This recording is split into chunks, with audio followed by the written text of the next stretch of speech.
Okay.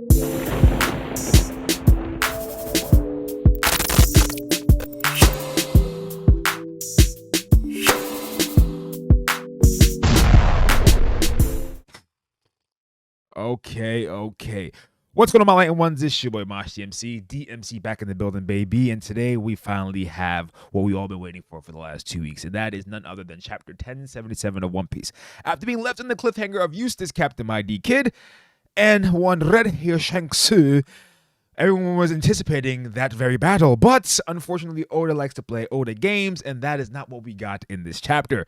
But what I'll be doing is going over the cover story and reading through the chapter. I read through the chapter very, very quickly. I was like half asleep. I came out, I was like, you know what, let me read it. Quickly did that, but now let's actually read into the chapter. That is chapter 1077. But whenever something like this happens and I'm feeling really good, I do something called the epic intro. And with that being said, cue the music. Okay. All right.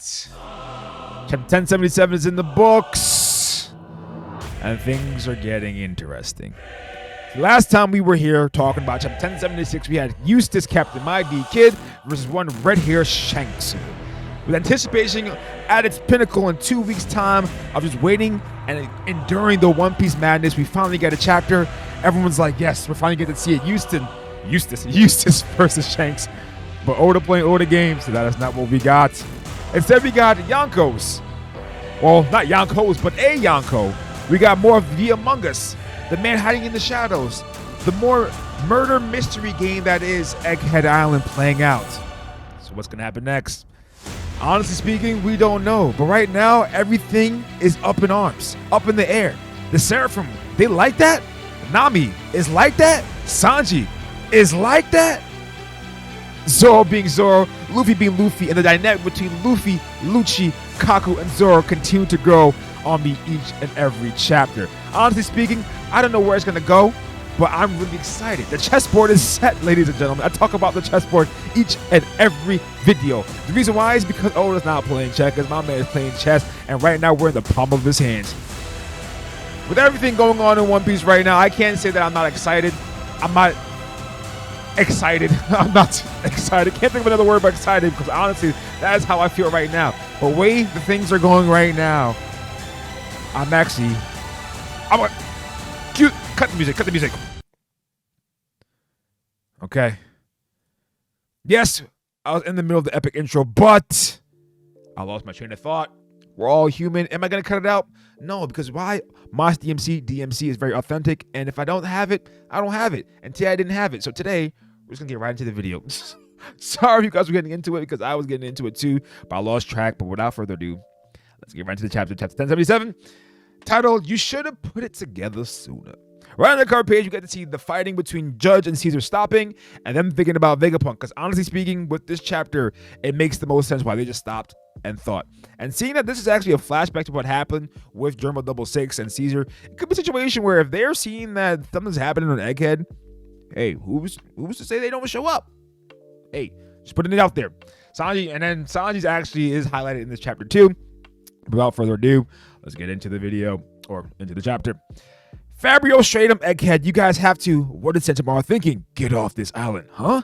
What are you talking about, Sentomaru-san? Tell us, what's going on here? Why did you deploy the pacifistas? We get a close up on Sentomaru's face.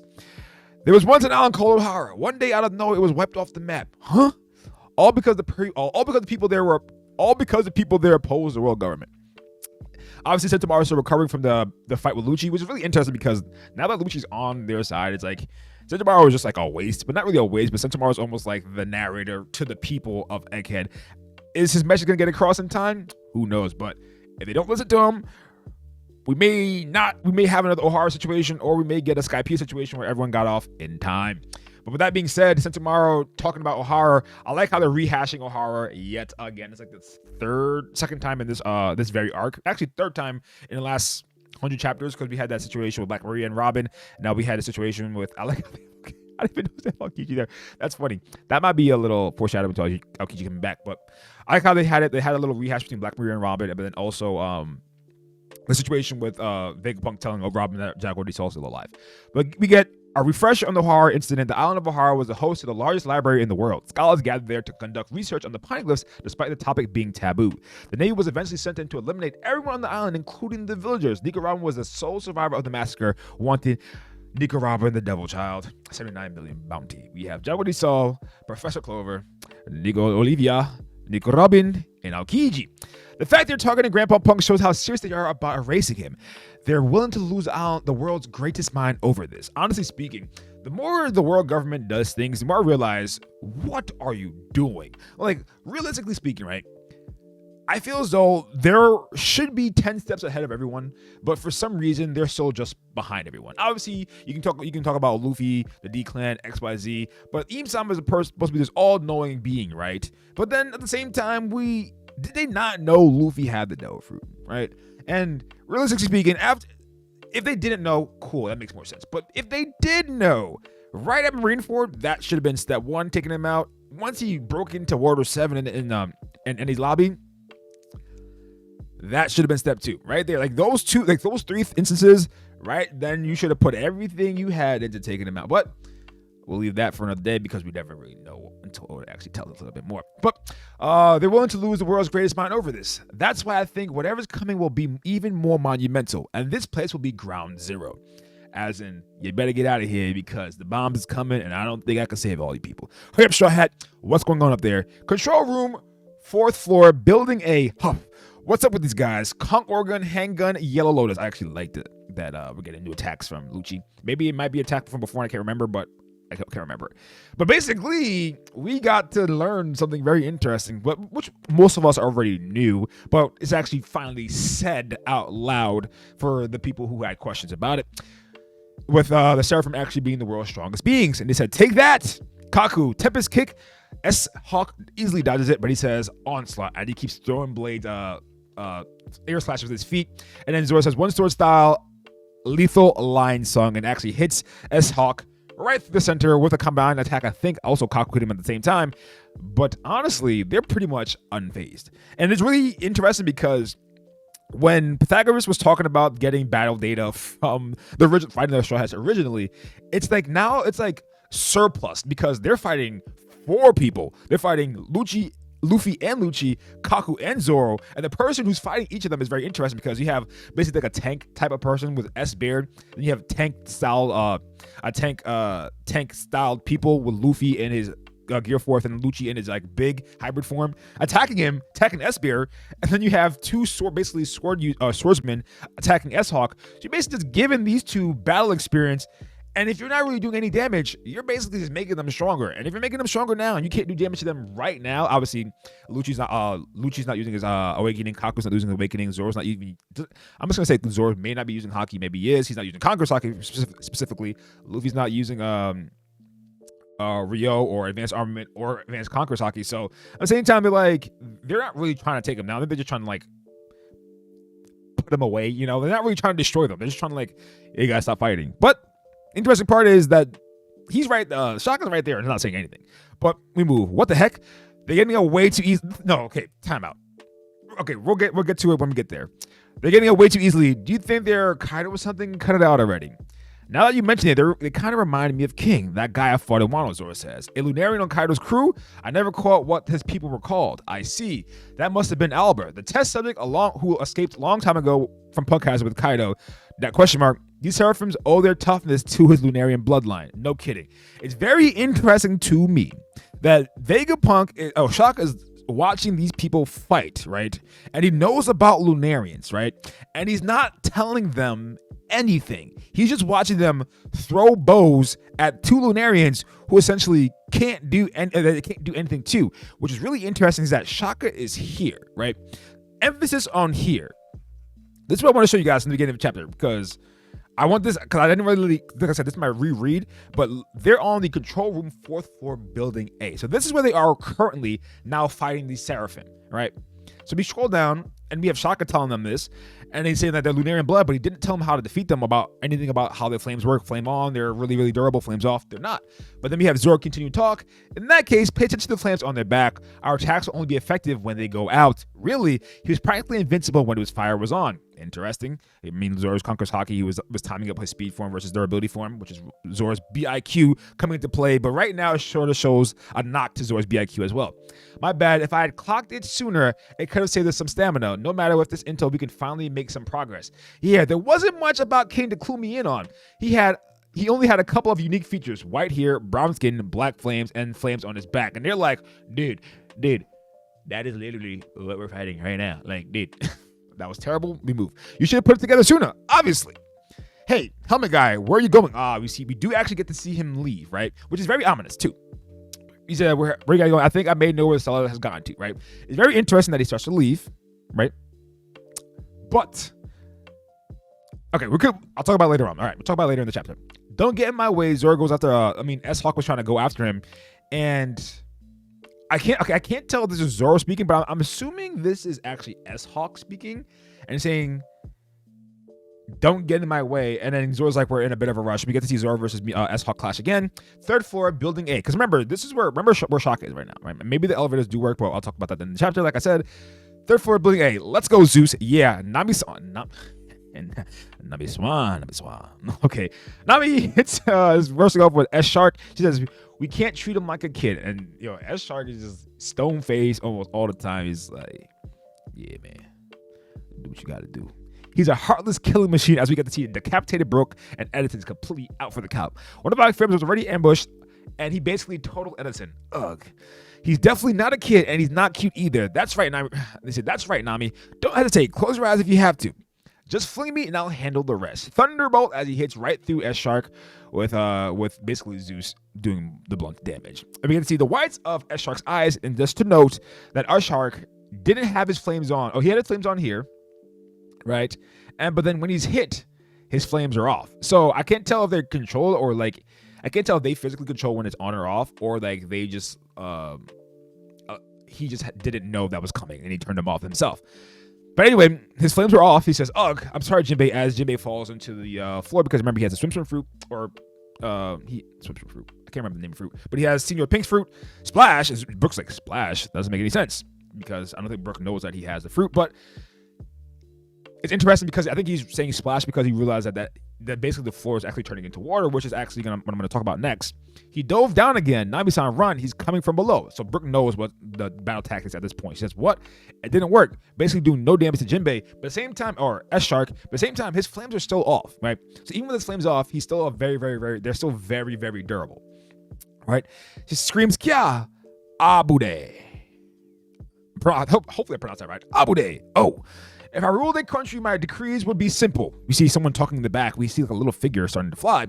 Decree 1, anyone who threatens Nami-san will face capital punishment. Decree 9, anyone who makes her scream will receive a rare filet strike. As we see Sanji coming out of nowhere, striking a flames on Jinbei. So right here, flames off. And while he's going for Nami, still flames off. Sanji hits him, and then instinctively, flames are on again. And as Sanji kicks him away, Nami-san is still down below in a fetal position. But interesting note is that in the last chapter, we get to see right here. So this is F4, right? And then I think Nami is right here, F3.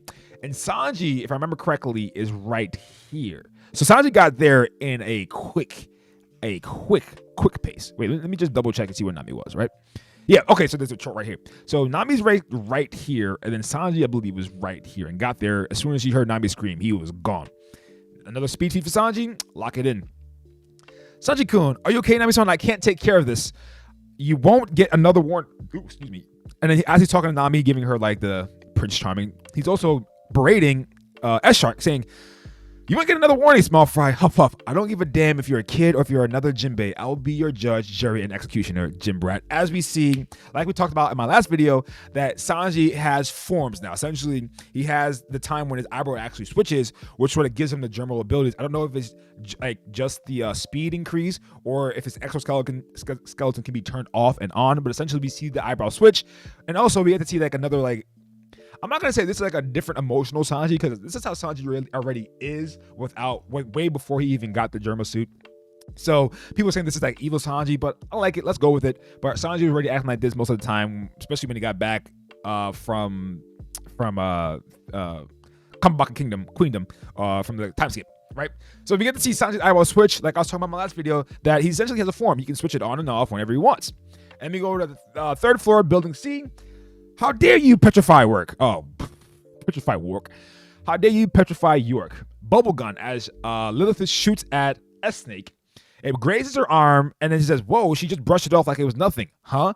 I see S-Snake drop to the ground. He says, huh? What? Green blood gives you the pros and cons of having a fruit ability, and these bubbles were designed to harness the ocean's energy. This is humongous. This is so huge. Like, honestly, this development right here may be one of the biggest developments on the whole island, because essentially this is like a power up for like a lot of people, right? You give Usopp this, and Usopp is fighting. Usopp is smoking half the beast pirates easily now because he can actually affect them with the bubble gun. You give this to Frankie. Frankie's out here shooting green bubbles to everybody too. So now this could be a huge power up for these two people specifically, and that the fact that these two people are right here in front of Lilith, Usopp and Frankie. But at the same time, this could also be an increase for Nami, because Nami already fights with bubbles sometimes with her fighting ability, and she already has a climate attack being able to produce them. So it could be interesting if Nami gets her hands on it too. So we get Usopp, Nami, and Frankie being able to basically eliminate double fruit users. So Luffy, watch it back.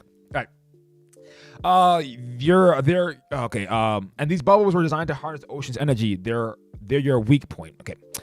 Yeah, you're free and awesome, Lilith. As Usopp's beginning to cheer, we see Pythagoras' head in the corner. I'll catch her while she's down. Frankie goes to capture S-Snake, and says, "Stay back, you impudent lot!" As she basically kicks Frankie, gets it already worn off. That's because it only grazed her, right?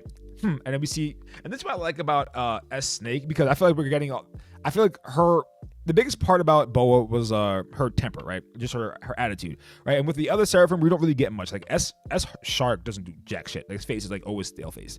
S Hawk sort of has like some interaction with Zoro, making facial expressions and stuff like that.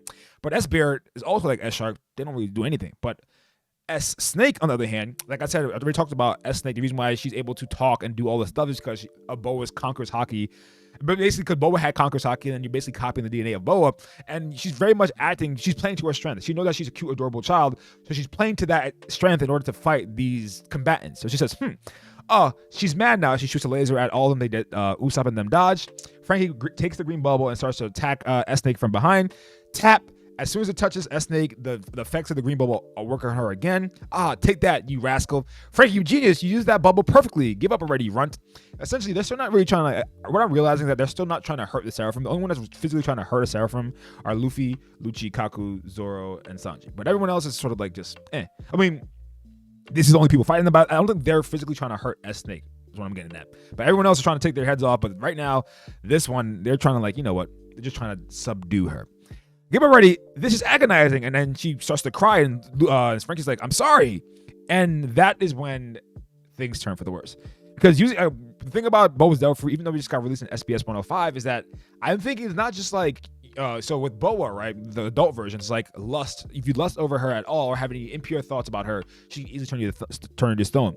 With the kid now, it's if you find her adorable or cute or anything in that nature, she can do the same thing. So her powers work in the inverse scale, whereas Boa as an adult lust, whereas for S-Snake, she's a child, so it's like anything cute or adorable or even like what's the word? Sympathizing for her. Anything, I'm actually starting to think it's any emotions towards the person, and that can be used essentially. But since Luffy didn't have any emotions towards Boa, that's why it didn't work. But any type of emotion towards Boa or S-Snake, they can use that in order to affect them. So Frankie says, I'm sorry, and she has perfume femur, but basically kicking Frankie and then petrifying his face. The petrification power is no joke. And then Usopp's like, Frankie's turned to stone. He's going to die. Bubble gun. And then they start to shoot at S-Snake. S-Snake easily does it. Hits him with a wink. And they find her adorable again, saying, aw. And then at that moment, they said, love, love, mellow, and petrifies Usopp and Lilith. GG's. And like I mentioned, he went from the top floor all the way down. Okay, let's get into it. He went from the top floor all the way down to the basement. Obviously, there'd probably be an elevator, but it looked like he took the stairs. And then he's just in the basement, which is really interesting because people are fighting in between these floors. Like, if I go back here, where did it say? Like, right? Okay, they're on the floor to the other building. But okay, so they're not necessarily in his path, but it's really interesting that he just like walks all the way down to the basement that fast. Maybe he's sprinting because it's an urgent situation. But I'm not really saying Shaka is the traitor, because it'd be interesting if Shaka like let's just get to that part before we get too deep into it. All right. Underground old devil fruit. Oh, you see, I skipped over this, right? But this part is actually huge. The underground old devil fruit research lab, right?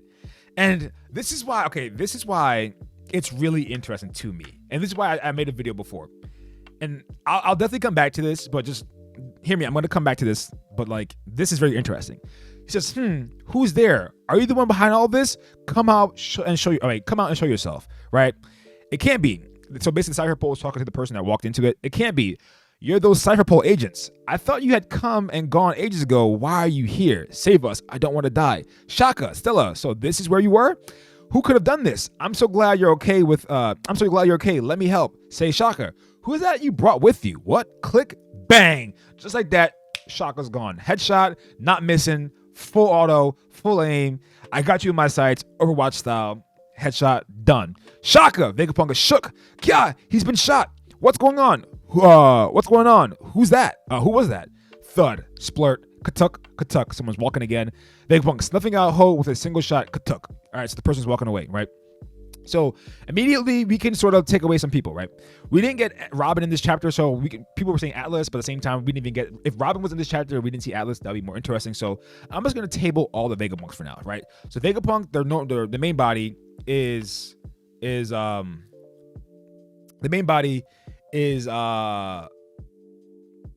trapped, okay? It's not under the Seraphim, so like maybe we possibly think it's one of the Seraphim. Maybe some people are saying it's Dofi. Could be Dofi, but it's S Flamingo, but we'll leave that for another day. So we have Shaka dead, but Pythagoras is dropped. I mean, Pythagoras is there. Edison is dropped. Lilith is now petrified. York is not petrified, and I think we're missing one more. What other Vegapunk are we missing? The 6 satellites we have. Shaka got shot.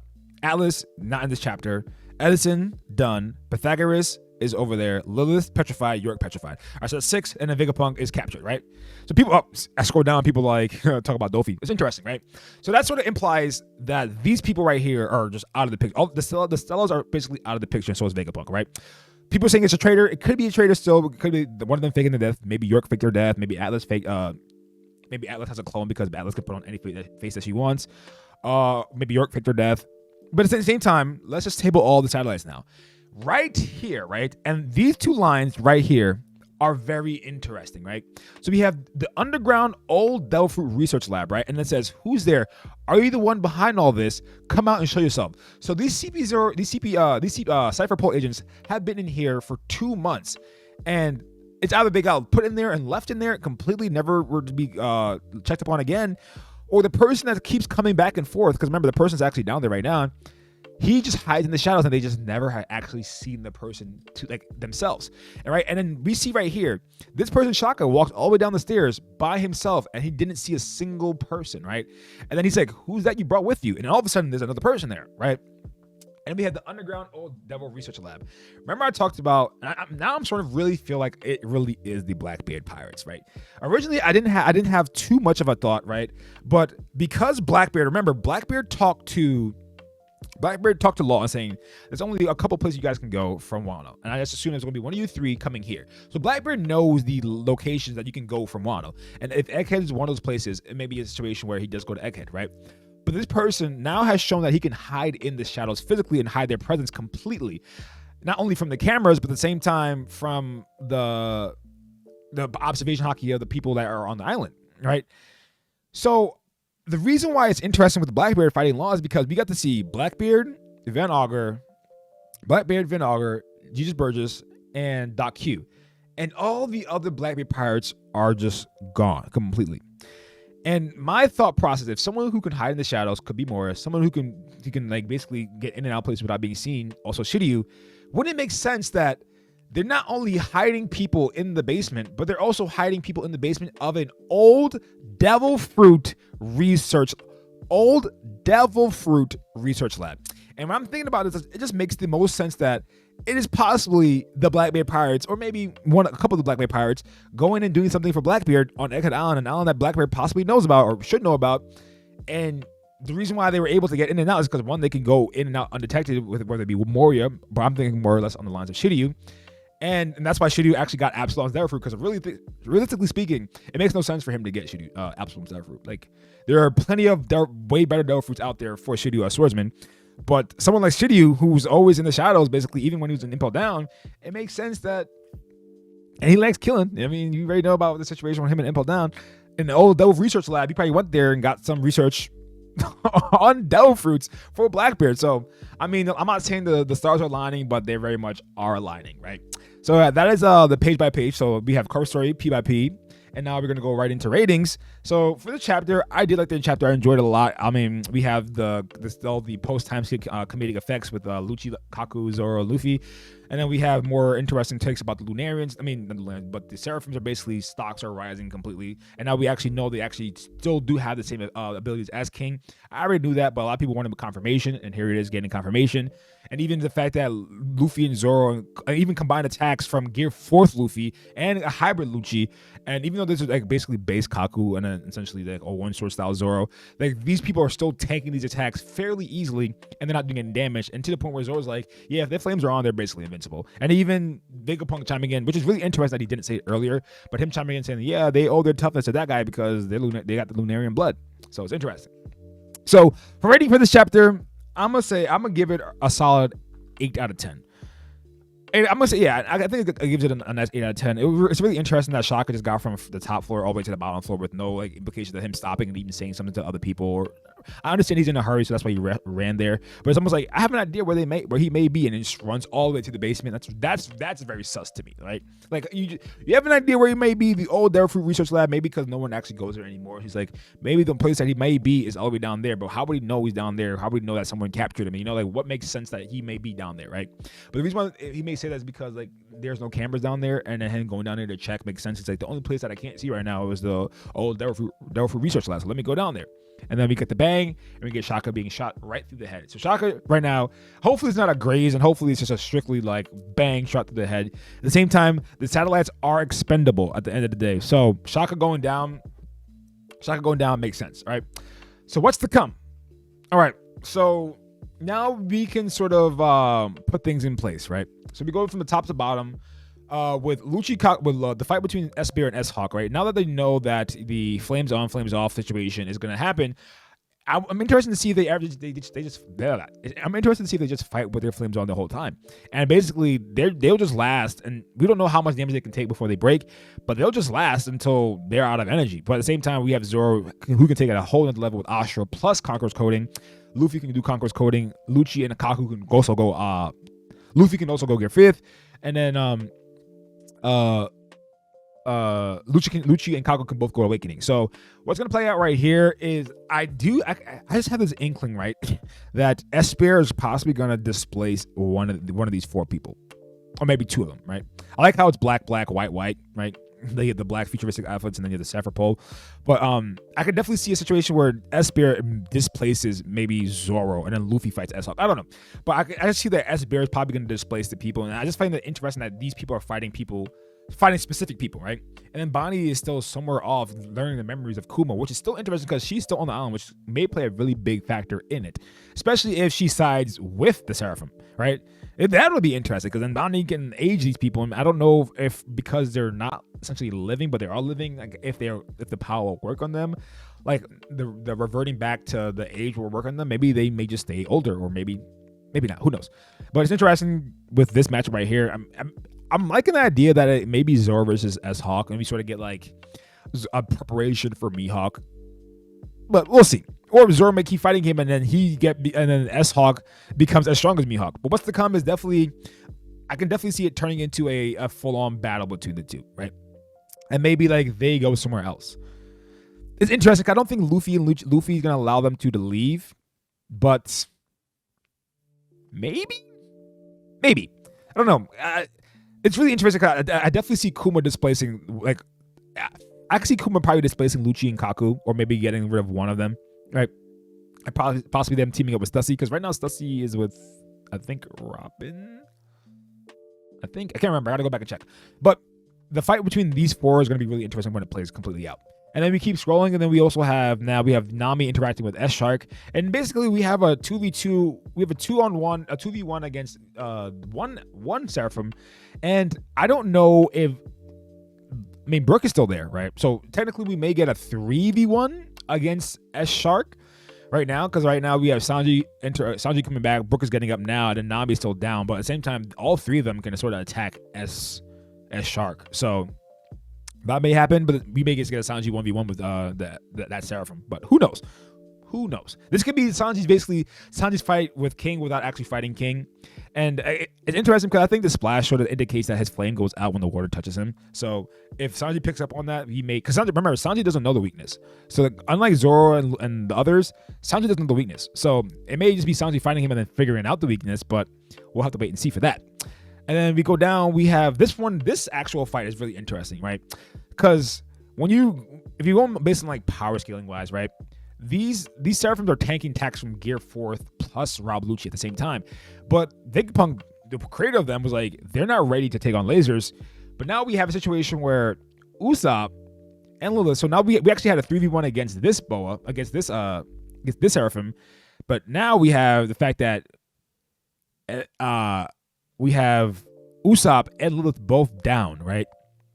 But because Pythagoras is still there, I think Frankie still stands a chance, because I think we may get a situation where Pythagoras sort of aids Frankie, not only fighting the Seraphim, not like physically himself, but like aids Frankie like with like just knowledge based on the Seraphim, but also probably giving Frankie some tips about his own body, maybe, right? But essentially we have they're both out, and now we have a situation where it's just Frankie and Pythagoras versus S-Snake. But the big thing that we realize now is that they're in a field of... So basically Lilith created a field of bubbles, and then it doesn't let the bubbles pop after they touch anything. So now it's going to be this one big bubble that Frankie already touched, but also these other bubbles around, and that may be the only thing that he gets to fight S-Snake. And it could be a situation where he just puts S-Snake in the bubble. Like the bubble doesn't pop and just puts the bubble on top of... The only way to actually defeat her is like putting her in the bubble itself, and it's like leaving her in there until something else happens, right? But this situation, I already talked about it. Like whoever this person is, like has to have whoever this person is has to have knowledge on the lab itself in order for them to not only know about the underground basement, but at the same time keep Vegapunk there because there's no cameras, and also being able to get in and out without being seen, and then also being able to sneak up behind Shaka, who ran all the way down there. And then not only that, but also he's used a gun to kill Shaka, right? Which is the interesting part, because out of everything on the island, a gun killing Shaka is really, really interesting, because at the same time, I don't think it should be able to kill him. And we have the katuk, basically the walking away. And this figure is fairly big, right? So I don't know. But we do know Shiryu has it on him. From the whole situation with Marineford, Shiryu has it on him. So I don't know where to see. I don't know where to go, but it's interesting, man. The mystery keeps piling. I don't know, man. It's a lot. There's a lot to actually take in right now, and there's so much more going on outside. We have Blackbeard still versus Law, Garp on the move, Kizaru not pulling up to the island. We still have Eustace Kid versus Shang. Like there's so much now. Like literally there is so much now. And Oda sort of like pulled away from like the whole Oda sort of he takes like a miniature step back away from the mystery on Egghead Island to bring it somewhere else, and then brings it right back into the crux of it heavily in this chapter. And he may sort of make it marinate by going away from it again. Maybe we can make it a Law and maybe just get a Law and Usage chapter, and then we come back into a full swing again. And he sort of does that for a couple chapters, but who knows, man. But what's to come? I think I sort of talked about everything. Maybe the displacement of the CP0 agents within Egghead, which adds more implications to like Zoro and Luffy's urgency. So I think that would be the biggest thing. Like if CP0 is moved, depending on where they're moved, right? Because I don't think Luffy and Zoro would know, but if they're displaced, it may give more urgency to them, especially if they hear other Straw Hats like sort of talking, or if they hear that Kizaru and them pull up to the island. That may sort of like, damn, it's just getting serious. But that's what I sort of think of the chapter, and I'll probably do like an in-depth video. Obviously, I definitely will do an in-depth video about it, and probably the next video I'm gonna do is the 5th Yonko video, because I've talked about it in my past videos. Like if they get control of the Seraphim, but also Punk Records, the 5th Yonko would be the most like probably the strongest Yonko out of all of them. And by 5th Yonko, I mean someone who can control the Seraphim. But with that being said, no epic intro, just intro. Leave a comment down below and tell me what you guys think of this chapter. Did you guys like it? Did you guys not like it? What do you think is going to happen? What do you think of this whole Shaka situation? Also, what do you think is going to happen with the Seraphim? Like, who do you think beats the Seraphim? Do you think the Seraphim are actually destroyed, or do you think they're subdued somehow? But like I said at the end of every single video, hit the like button, the subscribe button, and the bell button to come back next time and remain enlightened, y'all. Get right, don't get left, and until next time, y'all, peace.